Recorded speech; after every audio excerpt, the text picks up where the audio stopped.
There are plenty of ways to describe Oklahoma State's Andrew Abernathy, but he never imagined university professor would be one.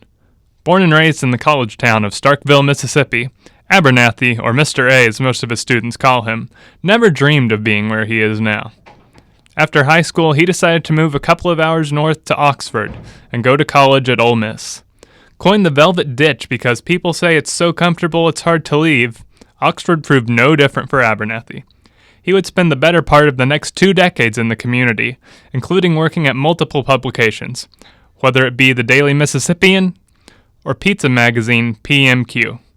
But soon enough, he was ready for another chapter of his career, returning to Ole Miss, where he would work at the university's public relations for the next 8 years.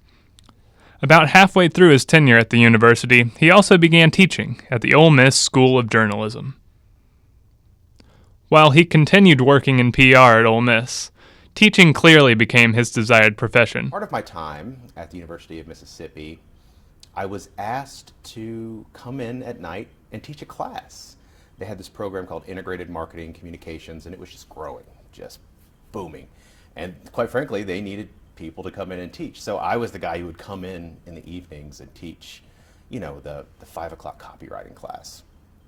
And over time, it just got to be where my little job was just so much more satisfying to me than my big job that I was doing every day. And after teaching for probably about 4 years, I decided, you know what, this is what I want to do. And led to him looking elsewhere to continue his journey. Ultimately, in 2020, Abernathy, along with his wife and son, decided to move to Stillwater, where he could become a professor at the School of Media and Strategic Communications. He explained things in really great depth and just try to put it in a perspective that we would understand, just using those current trends that are going on and things that are happening in the world to help us have a better understanding. SHU is now their home for the foreseeable future, and Mr. A says teaching is something that he just can't let go. I love the energy in the room. I love getting the students excited. I love working with them one-on-one. I'm a teacher. It took me 3 careers and 30 years to figure out I'm a teacher.